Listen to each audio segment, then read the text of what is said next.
The blizzard came fast. The kind that doesn't knock politely, but kicks your door open with icy fury.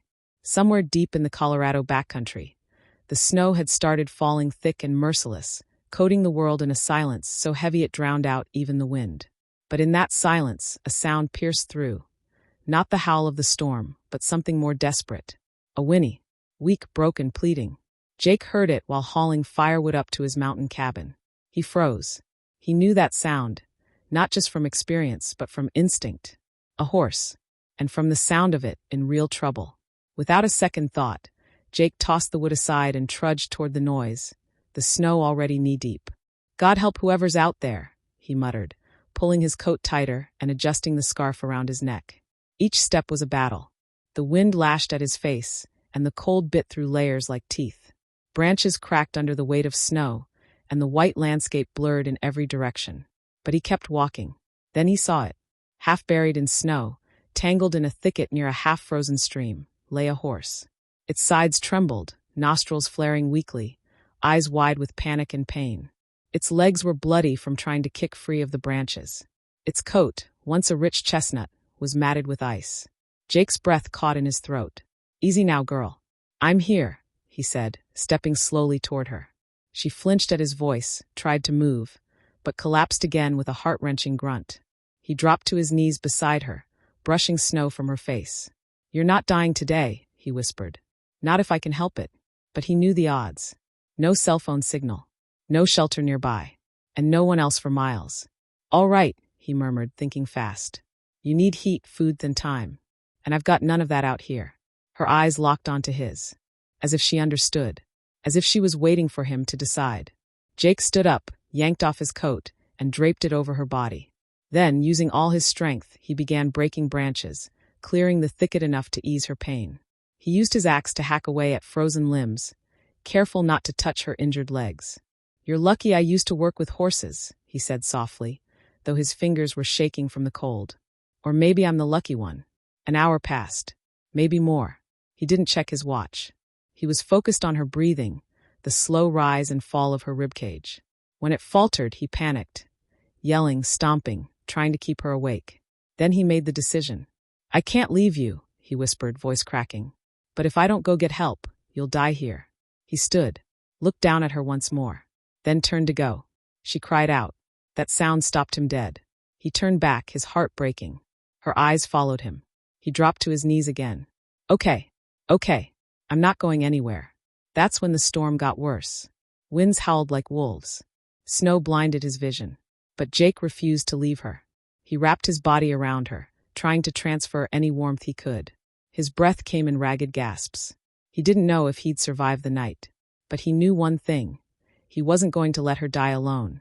Far in the distance, through the curtain of white, a faint orange flicker appeared. A light. Moving. Then another. Jake's eyes widened. Someone was coming. He wanted to yell, but his voice was gone. So he raised his hand and waved just once. The light grew brighter. And then everything went black. Warmth hit Jake like a wave, sudden, blinding, almost painful.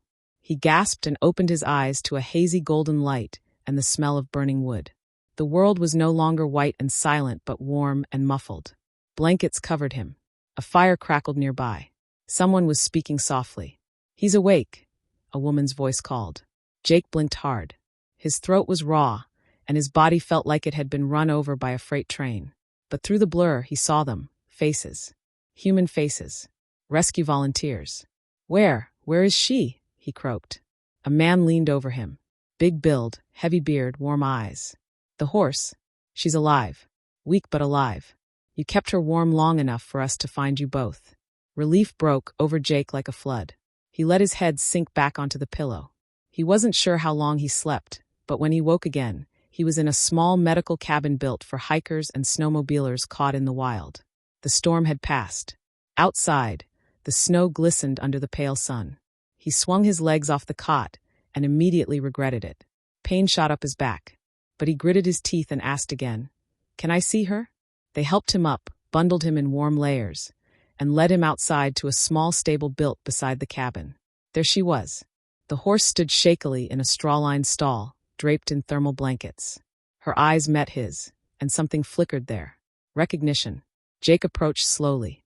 "Hey there, girl," he whispered. She neighed softly, weak but grateful.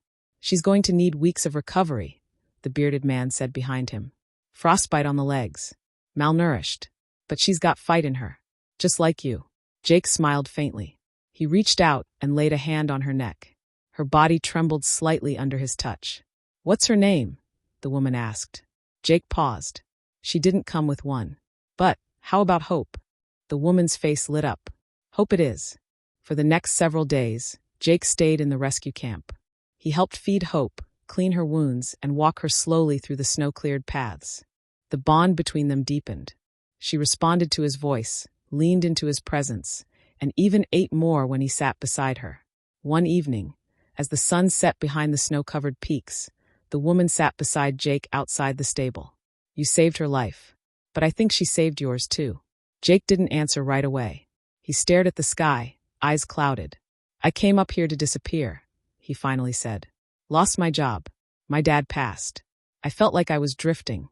Then she called out in that storm, like the universe needed me to show up." The woman nodded. "Funny how saving something else often saves ourselves in the process." Jake looked toward the stable. "She needed a miracle. Turns out I did too. But nature, even in its most giving moments, doesn't let go of its bite so easily." On the 5th day, Hope took a turn. Her breathing became shallow. She wouldn't eat. Her legs trembled just standing.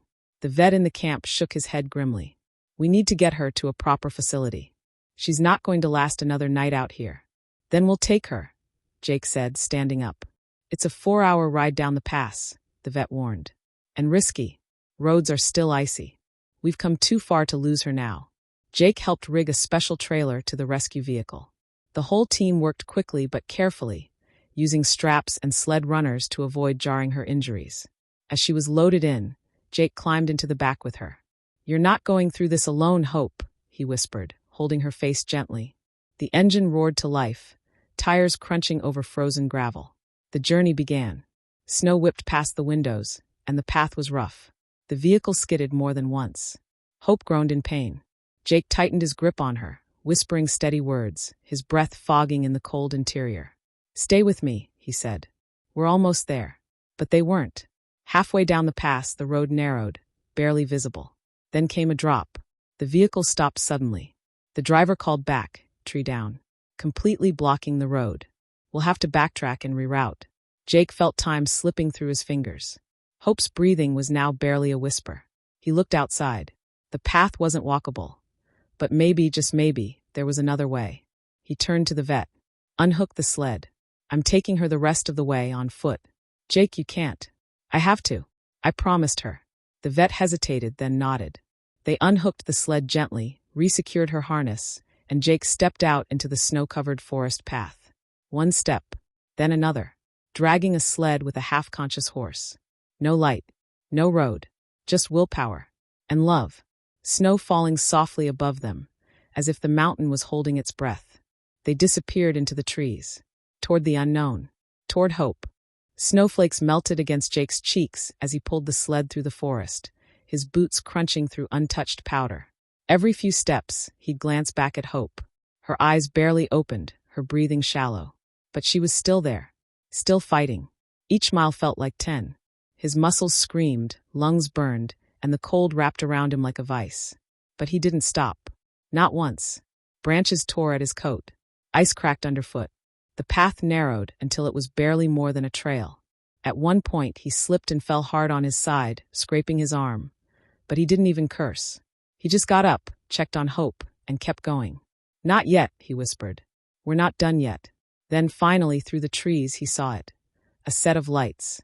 The animal hospital. Nestled against the base of the mountains like a promise kept. Jake stumbled out of the trees, waving one hand. Staff burst out of the doors at the sight of him, running to help. Blankets. Vets. Gurneys. Jake collapsed onto his knees as they pulled Hope from the sled. "We've got her. You did it, man. You got her here," someone shouted. Jake couldn't respond. He just watched as they wheeled her inside. Then everything went still again.